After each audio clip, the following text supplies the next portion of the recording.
سبيل الدموع سبيل مريح السلام عليكم ورحمة الله وبركاته.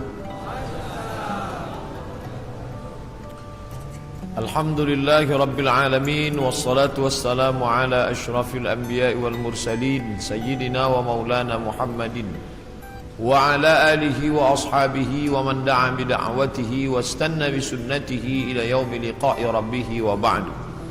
سبحانك لا علم لنا إلا ما علمتنا إنك أنت العليم الحكيم.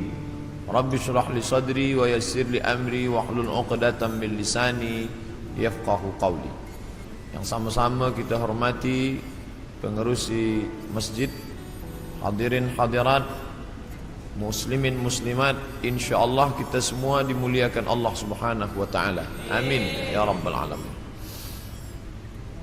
Ada setengah golongan bahkan agama yang mengatakan bahwa hari kiamat itu tidak ada. Kerana alam semesta ini qadim, kekal abadi, maka dibantah dalam sifat 20. Wujud, qidam, baqa, mukhalafatuhu lil hawadith, yamuhu binafsihi wahdaniyah, qudrat, iradat, ilmun, hayat, sama', basar, kalam. Ini disusun oleh akidah Asy'ariyah untuk membantah orang yang mengatakan ada dua yang qadim selain daripada Allah Subhanahu wa taala. Yang wujud sebenar wujud Allah, sedangkan kita wujud kerana kita diwujudkan. Ada yang maha mewujudkan, yaitu wajibul wujud Allah. Wujud qidam, kekal. Yang qidam itu qadim Allah Subhanahu wa taala. Bila ada orang mengatakan bahawa alam ini qadim, maka syiriklah dia, kerana ada dua yang qadim, Allah dan alam. Maka dalam Islam kita diajarkan an tu'mina billah wa malaikatihi wa kutubihi wa rusulihi wal yaumil akhir, bahwa dunia akan berakhir dan kita semua akan mati dan alam semesta ini akan hancur. Maka Syekh Muhammad Abduh memulai tafsir Al-Manar tidak dari Al-Fatihah, tapi daripada juzuk 30 amma yatasaalun. Sebab juzuk 30 itu banyak bercerita tentang hari kiamat. Maknanya kalau orang diajak bercerita tentang awal Al-Baqarah, dia bercerita tentang alladzina yuqimunas shalah wa yu'tunaz zakah wa yunfiquna mimma. Ini semua cerita tentang ibadah.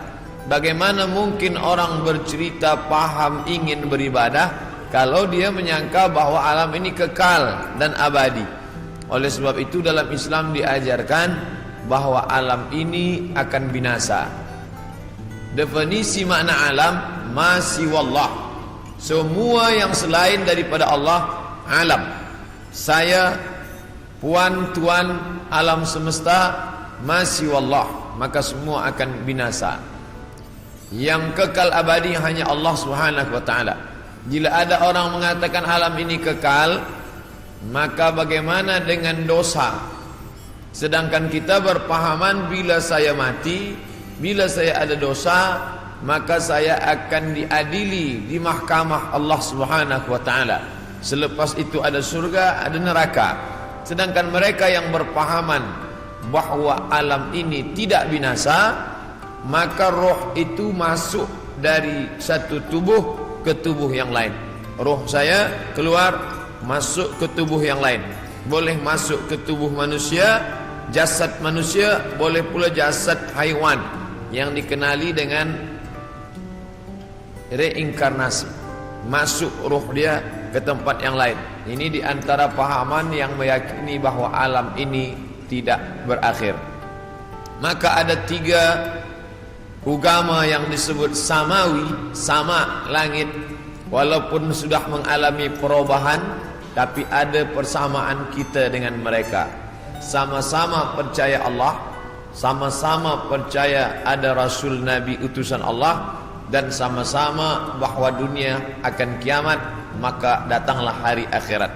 Islam, Yahudi, Nasrani, maka mereka disebut dengan samawi kerana ada 3 titik persamaan. Maka bila kita buka Quran juzuk 30 bercerita tentang alam akan berakhir. A'udzubillahi minasyaitonir rajim. Idza samaa'um fatarat, ketika langit terbelah. Sekarang ada isu global warming, panas. Mengapa panas dunia ini? Mereka berkata bahawa lapisan yang melindungi kita di atas ozon mengalami penipisan atau bocor. Tapi yang terjadi, kata Allah SWT, idza samaa'um fatarat, langit terbelah. Sekarang bila ada batu besar yang akan menimpa kita dari luar, dia tidak akan mungkin sampai ke Kuala Lumpur, sebab dia akan habis kerana ada lapisan yang dibangun Allah, yang dibina. Dalam Al-Quran dikatakan, wa banaina fawqakum sab'an shidada, kami bina di atas itu, ada fawqakum di atas kamu, sab'an 7 lapis, shidada binaan yang kokoh dan kuat. Itulah mengapa kita sampai hari ini aman, tidak ada yang mengganggu dari atas.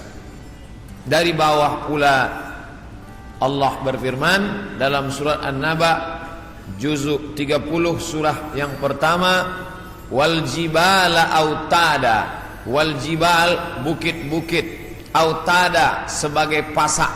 Bila tiang khemah tidak mungkin tumbang kerana ada pasak, maka bumi ini pun sama dengan kain yang menutup meja. Inilah kerak bumi bagian atas, dia menutup meja. Sebenarnya dia bergerak. Mengapa dia tidak bergerak? Kerana ada paku-paku yang membuat dia terhunjam ke dalam, sehingga dia tidak bergerak liar. Maka paku itu adalah wal jibala autada, bukit-bukit sebagai pakunya. Nanti sampai masanya paku itu akan tercabut. Itulah yang disebut Allah, wa takunul jibal kal ihnil manfush, bukit-bukit tercabut seperti bulu kambing dihembus angin. Bulu kambing dihembus angin, manakala bulu kambing dicukur ingin dibuat menjadi baju kain musim sejuk, kerana orang Arab mengalami